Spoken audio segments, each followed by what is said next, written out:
श्रीमद्रामचन्द्राय नमः। श्रीरामभद्राय नमः। श्री सीतारामाय नमः। सांझ समय सानंद नप गयउ के कई गे गवन निठुरता निकट किया जनु धरी दे सने। कल का कथा विश्राम में राजा दशरथ सबको तो मनाते डोले, लेकिन जिनको अत्यंत प्रिय अपना समझ रहे थे उसको नहीं मनाया। इसी परिस्थिति में राम राज्य की कल्पना सबरी धूल में मिल गई। ये हमारे जीवन की सबसे बड़ी विडंबनाएं हैं कि हम जिसको सबसे ज्यादा अपना समझते हैं उसके प्रति हमेशा उपेक्षा बरतते हैं, और उसके प्रति बरती हुई उपेक्षा ही हमारे जीवन में कुछ ऐसा परिवर्तन ला देती है कि जिसकी हम कल्पना भी नहीं कर सकते हैं। यही राजा दशरथ के संग में हुआ, और इन्होंने जाके कैकेयी को तो खबर दी नहीं और सब जगह खबर पहुंच गई। अब कैकेयी महारानी मुँह पर कछु हो ना वाली स्थिति, भवन में अपने पड़ी रहे और चरण सेवा कराती रहे। हमारी भाभी भी ऐसी है कि दुनिया से कोई मतलब नहीं, एक ही मतलब है कि मेरे शेड्यूल में कोई विघ्न नहीं होनी चाहिए। बस इसी विधि विधान की वजह से ये कैकेयी मैया जो है वो राजभवन में एक तरफ पड़ी रह गई, और कुछ भी ऐसा नहीं हुआ कि उसे खबर मिल जाए कि कल राज्याभिषेक होने वाला है। और राजा गए बड़े हंसी खुशी के, आज तो मैं जाके और कैकेयी के ऐसा मक्खन लगाऊंगा कि बस मजा आ जाएगा। क्यों कि कैकेयी सबसे प्रिय थी और कैकेयी को राम सबसे प्रिय थी। जब ये दोनों सबसे ज्यादा प्रिय हों तो फिर कहनी क्या, एक और एक मिलकर 11 ही होंगे। ऐसी परिस्थिति में जब राजा गए हैं तो गोस्वामी जी लिखते हैं कि बिल्कुल ऐसी स्थिति थी कि गवन निठुरता निकट किया। राजा तो स्नेह की मूर्ति और वो निष्ठुरता की मूर्ति। गवन निठुरता निकट किया जन धरि देश ने, स्नेह ने निष्ठुरता के प्रति के पास गए। कोप भवन सकुचे उड़ाऊ,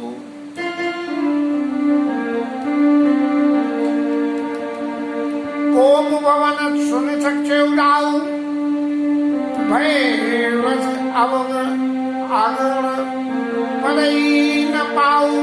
सुरपति बस बाबल जाके नरपति सकल राई राके। सो सुनती रस सुखाई देखो काम प्रताप बढ़ाई। जब मेलों में राजा गए और उन्हें सुनाई पड़ी कि कोप भवन में, बस तो कोप भवन सुनते ही राजा दशरथ को तो जो है वो स्थिति हो गई कि उनका पैर भी मेलों की तरफ न पड़े। ये अपनी स्नेह और अपनी प्रियता की सर्वोच्चता है कि जरा सी, लेकिन ये प्रियता जब अपोजिट सेक्स के लिए हो तब ये प्रियता भले ही हो, लेकिन इस प्रियता के पीछे एक और बात जोड़ी जा सकती है और जिसका नाम है कामपिपासा। यदि प्रत्यक्ष जीवन में इस तरह की स्थिति होती है तो लोग वाग कहते हैं जोरू का गुलाम है। भाई लोग वाग ये कहते हैं कि जोरू का गुलाम है। जब प्रत्यक्ष में ऐसी स्थिति होती है तो लोग वाग कहते हैं कि जोरू का गुलाम है।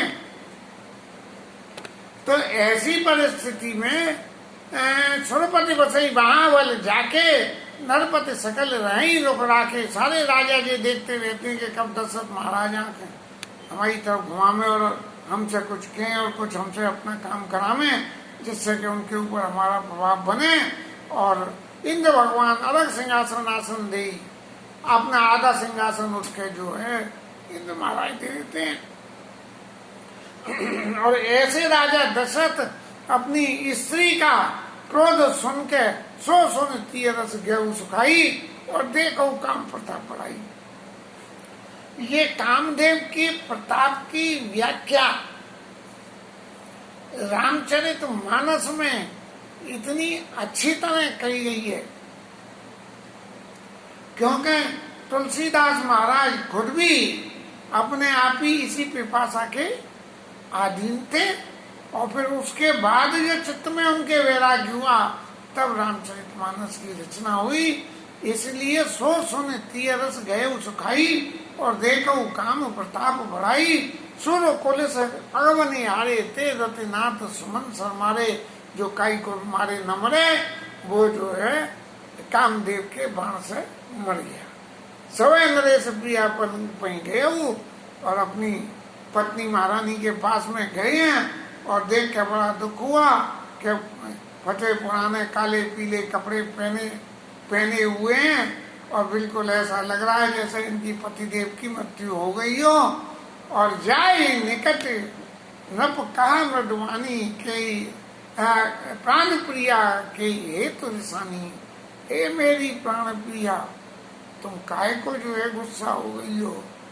अब ऐसे में जरा भी ढील का वातावरण इस्तेमाल करने से वो जो है प्राण प्रिया तो प्राण लेने पे उतारू हो जाए है, लेकिन यदि जीवन में जरा सी भी सख्तता बरते तो प्राण प्रिया प्राण लिया नहीं हो सकती है, जो राजा दशरथ के केस में हुआ।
स्थिति बड़ी विकट हो गई और कहने लगे, मक्खन लगाने लगे कि देवी काहे को गुस्सा हो गई हो, क्या बात है क्या नहीं है।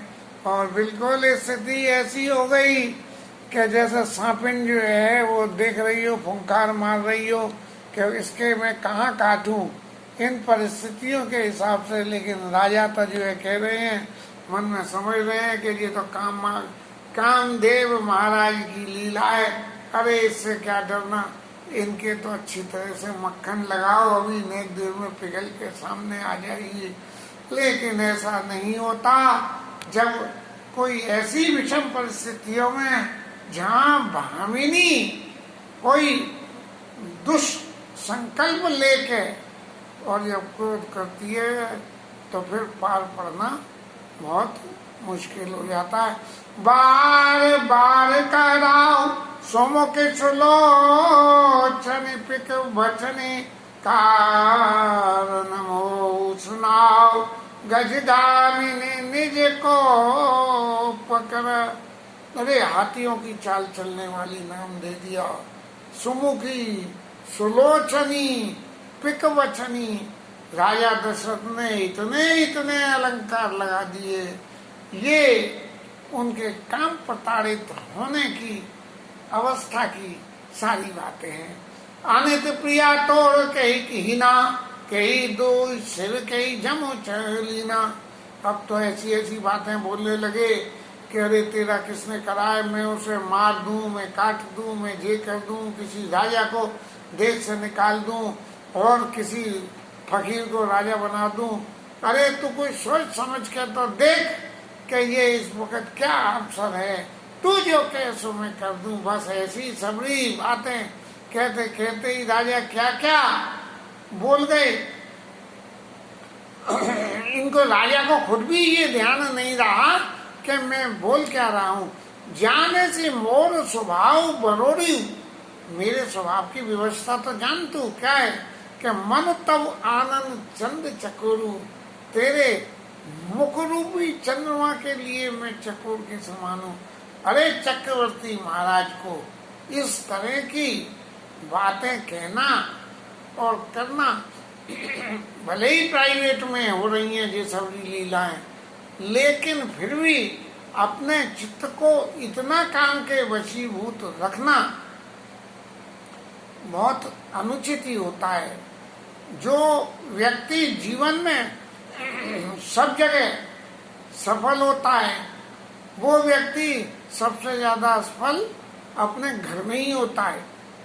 इसके बहुत सारे उदाहरण मुझे मालूम है, लेकिन मैं यहाँ पे उन सारे उदाहरणों को दे नहीं सकता हूँ, कुछ मजबूरी है।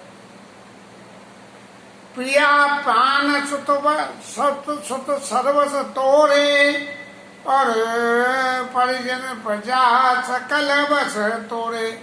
सब लोग तो तेरे बस में हैं, मेरे प्राण तक भी तेरे बस में। और जो मैं कोई जरा भी कपट करके कह रहा हूँ तो मुझे राम जी की मामिनी राम शपथ सत वही 100 शपथ।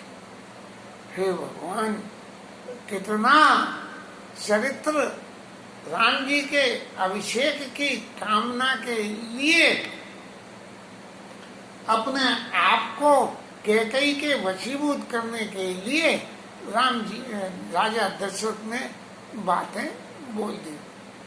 और बेसी मांग मन भावत बाता, भूषण सजी मनोहर गाता। अरे भैया तू आभूषण धारण कर और देख, अब तो तेरे मन का हो गया, जरा घड़ी तो देख क्या है तेरे घर का।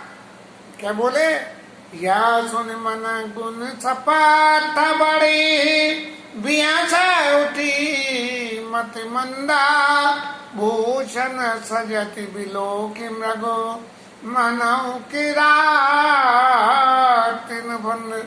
जब राजा राम ने राम जी की शपथ कह दी तब तो कैकेयी मैया खुश हो गई, और खुश होके और कपड़े पहनने लगी। और बस ये सभी बातें प्रत्यक्ष रूप से इसी स्वभाव की कमजोरियों को दर्शाती है।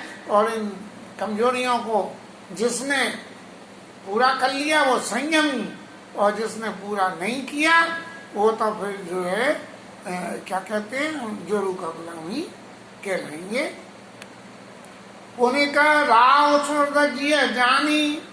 राजा ने तो ये देखा कि ये दुष्ट लुगाई जो है तैयार होने लगी, इसका मतलब शुद्ध हो गई। लेकिन नार चरित जल निधि अब गाऊ, समुद्र की तरह से गहरा होता है, किसी को नहीं मालूम। और फिर राजा फिर मक्खन लगाने लग गए, बोले अब तो बात सबरी सही हो गई। और भामिन भयउ तोर मन भावा, तेरे मन की बात हो रही है। क्या हो रही है, घर घर नगर आनंद बधावा। ले अपनी चोरी खुद ही कह रही है, घर घर नगर में आनंद हो रहे हैं सब जगह, और तेरे घर में आनंद हो रहे हैं इस बात की मुझे खबर ही नहीं है। पहले ही दिया सलाई लगा दी। क्योंकि जब हम काम के वशीभूत होते हैं तो हम जो कुछ बोलते हैं वो हम नहीं बोलते हैं, वो काम बोलता है। राम दे काल युवराजू, सजई सुलोचन मंगल साजू। मंगल साजों को तुम सजाओ और मैं कल राम को युवराज पद दूंगा। और ऐसी धलक उठे सुने हृदय कठोरू, जन छुई गये पाक बर तोरू। बाल तोड़ जरा सा छुप गया हो, ऐसी पीड़ को भी वो हंस के अपने अंदर में पी गई महारानी। और ऐसे वो पीर भी हंसी हंसी गोई, और चोर नार जिमी प्रकट न रोई। ऐसे भी हंस के उस पीर को पी गई के अंदर जलन हो गई के ले जिससे मैं जली जा रही हूँ उसी की खबर मुझे दे रहे हो। तो जैसे चोर की मैया ओखली में सिर दे के रोवे, हमारी माता जी के में थी, चोर नार जिमी प्रकट न रोई। ऐसे ही चोर की स्त्री सामने चौड़े में नहीं रोवे कि रोज चोरी करके लावे, लेकिन करे क्या, रोवे तो कोने में कोई पूछे क्या काय को रो रही है, तो जो थोड़ी कहेगी कि मेरे घर में चोरी होकर मान आता है। यद्यपि नीत निपिन नर नाऊ, नारी चलित जल निधि अब गाऊ। अगाध में तुझी तरह स्त्री का चरित्र दे रहा है। राजा इस बात को बिल्कुल नहीं समझते। कपट समय बड़ाई बहोरी, बोली भी हंसी नैन मुंह मोरी। न्यो मुंह मोड़ के और फिर अपना स्नेह जमाती हुई। फेस टू फेस बात जब कोई व्यक्ति नहीं करे तो समझ लो उसके मन में कुछ न कुछ तो कपट है ही। जब कपट नहीं होता है तभी हम फेस टू फेस बात कर सकते। मांगो मांगो पे कहाऊ पिए कबऊ न देव न लेव, और देन कहे वरदान दुई ते पावत संदेह। दो वरदान देने की कही थी, मांग मांग मांग मांग करते हो लेकिन देते तो कभी हो नहीं हो हैं। और मैं तो दो वरदान मांगने थे, वो भी मुझे तो लगता है कि अब मिलेंगे कि नहीं उन्हें। जाने मरम राव हंस कहाई, तो ही क्वाब परम प्रिय है। राजा हंस के बोले कि तुम्हें तो पाखंड बहुत प्रिय है, मांगा तुमने हद नहीं, मैंने जो है देने की कभी मना करी नहीं। लेकिन महारानी एक बात सुन लो, रघुकुल सदा चली आई, प्राण जाए पर वचन न जाए। नहीं असत्य समा पातक कुंजा, गिरी सम होई कि कोई गुंजा। सत्य मूल सब सुखत साय, वेद पुराण विदित मनु गाए। कई पर राम शपथ करियाई, सुखत सने अवधि राई। बात राय कुमति बोली, कुमत कुपियन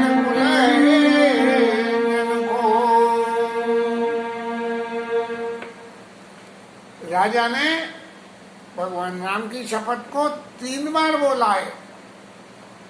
एक बार तो ये कहा कि जो कछु कहो कपट सत मोही, जो कछु कहो कपट कर तोई, भामिनी राम शपथ सत मोही। एक शपथ तो वो कर ली, और दूसरी कब करी कि सत्य मूल सब सुखद सुहाए, वेद पुराण में जो बन गाए, और तेई पर राम शपथ कर आई। और दूसरी बोली कि मैंने कही थी, देखो मेरे मुंह से राम की शपथ भी निकल गई है। और तीसरी क्या रही, सचमुच वेद पुराण में तेई पर राम शपथ कराई, सत्य स्नेह वजन राई। नहीं 3 दफे है भाई।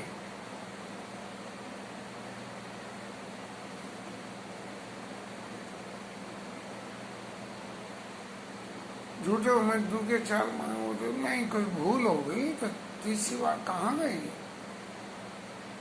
भामिनी भयु तोरवन बाबा, गर्जन नगर आनंद बधावा, रामई देव काल जुग राजू, श्री सोचन मंगल चायु लगे नहीं, कोई भूल हो गई मेरे से। पूप मनोरथ सुभग बना, सुखस विहंग समाज। विल्लन जिमि छाणन चाहता, बचन भयंकर वाज। बस राजा का जो मनोरथ है वो बहुत सुंदर वन के समान है, और सुंदर वन में बहुत सारे पक्षी बैठे हुए हैं, चिड़िया। और भिल्लन जिमित भिल्लनी कोई जो है बाज को लिया, बाज चिड़िया कबूतरों को मार देते हैं, खा जाते हैं।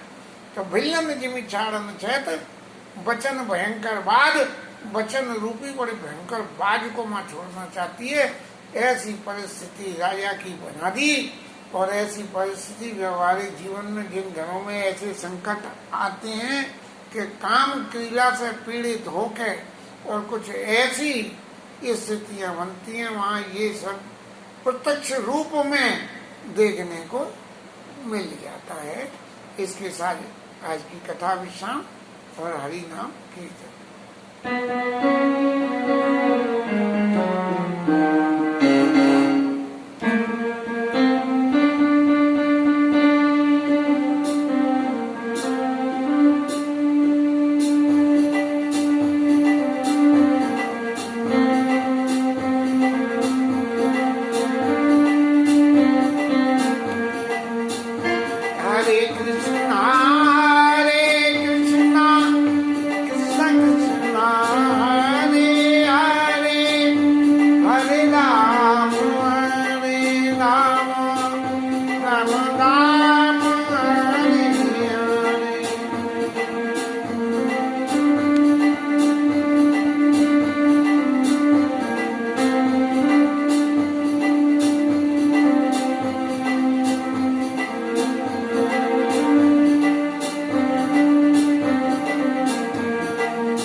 शंकर भगवान की जय, पवन सुत हनुमान की जय। जय जय श्री श्रीराधरण की जय, श्री राधा रानी की जय। जय जय श्री राधे, जय जय श्री राधे, जय जय श्री राधे।